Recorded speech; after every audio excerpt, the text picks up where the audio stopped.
Hi there guys, my name's Doug. Welcome to my messy garage. In today's video we're going to continue working on the Harbor Freight style blasting cabinet.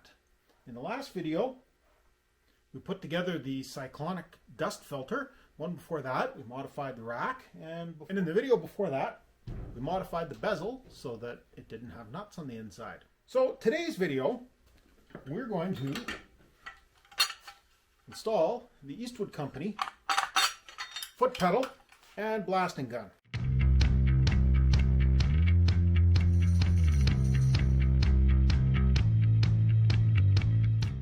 I guess the Harbor Freight style gun works. This is the original gun. This is the Eastwood Company one. The problem with the Harbor Freight gun is that the sand has to come in and do a direct 90-degree turn. And while I haven't tried this one, my understanding is it's not the most efficient method of getting sand into the tip. It tends to create a surge. Also, the siphon tube doesn't work real well.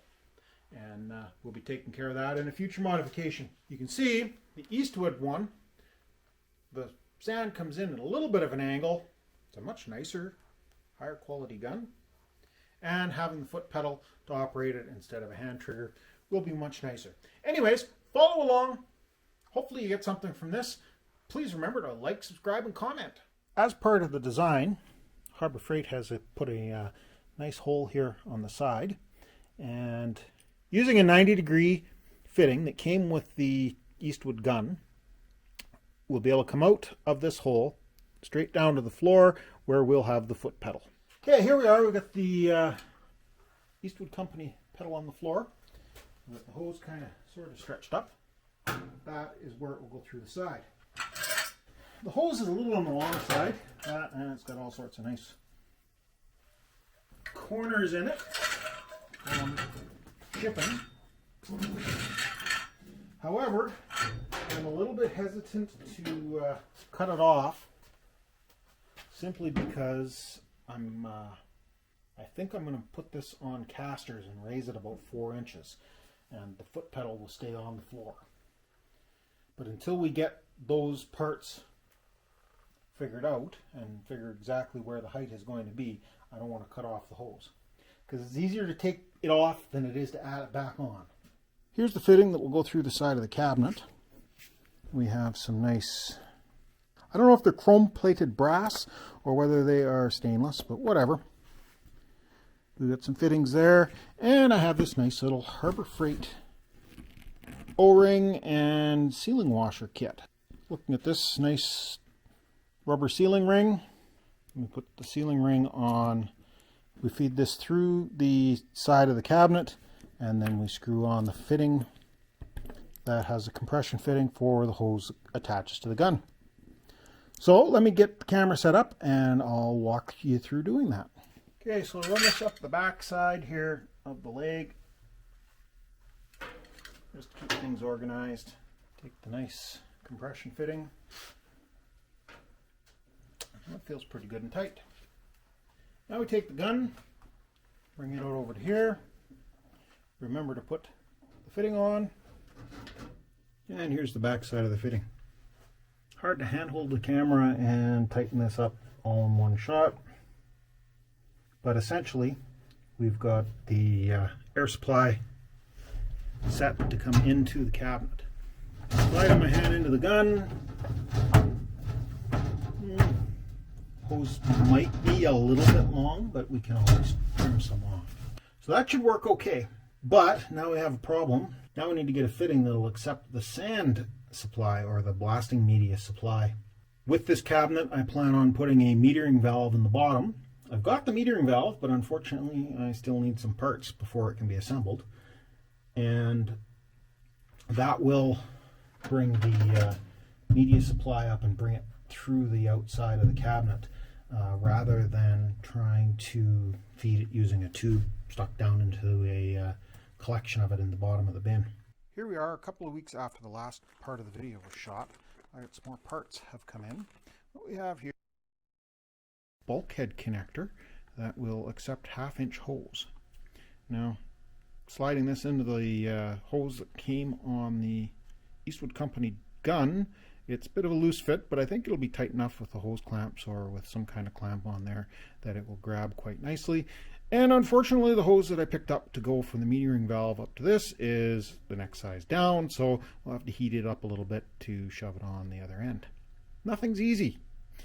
Anyways, let me set the camera up and I'll walk you guys through installing a bulkhead connector.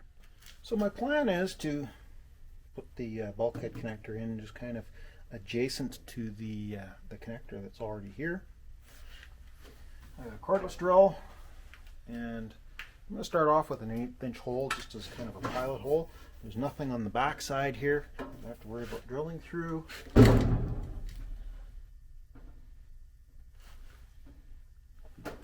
That's pretty close to centered.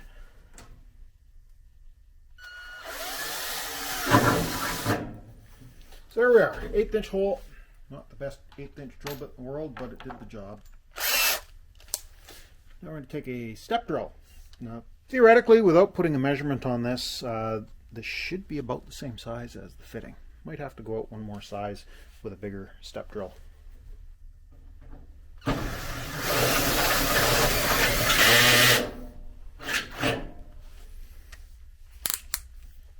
Drill is still set up for using the bimetal hole saw.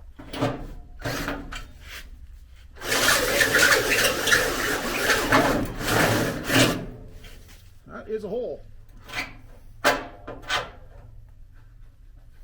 And of course it needs to go one more size larger to accept the threads on this piece. So here we have a little bit bigger step drill.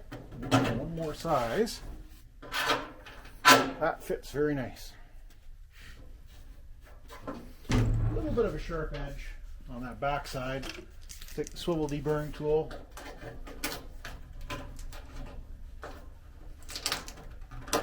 There we are. That doesn't feel too bad. Here we've got a washer, another sealing ring, and we'll push that through the hole. Okay, there we go. Gave it a little twist with the wrench. Nice and solidly mounted. And because this is a metallic fitting instead of a plastic one, the abrasive hopefully won't chew it up too quickly. I do have a spare if I do find that the abrasive is chewing the inside out of this fitting. So here's the back side of the fitting. Nicely snug down with that sealing ring on the outside. There should be massive amounts of dust leaking out of there. And now I'll attach the hose. So the clamp I'm going to try and use here, you can see they're called Oticure ear clamps. And they're ear clamp because they've got these little ears that stick out the side. And I think you could probably tighten a little bit harder on a worm gear clamp. But the problem with a worm gear clamp is, just a sec, I'll grab one. As you can see, you got a large nub that sticks out, and you've got this nice sharp edge that, as the worm gear comes around, ends up sticking out, and it's a good way to get your hands caught. This is a much cleaner way of doing it. And the way these work is, we take these straight cutters instead of diagonal cutters, and we squeeze on the top and the bottom of the ear. Do that on both sides. Get the hand out of the way. Do that on both sides, and then it tightens this up substantially.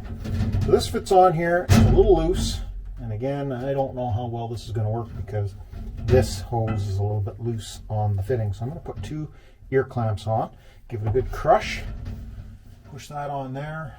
I don't know how well this is going to show up with my hand in the way. We'll spool out the hose as best we can so they both come in kind of straight. We can always trim a little bit off if we need to. So we'll give it a squeeze.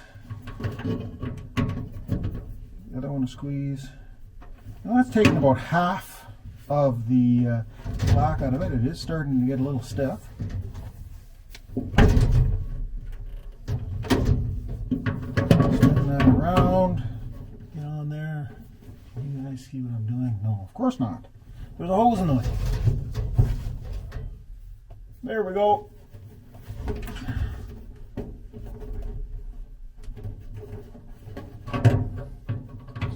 squeeze at a time.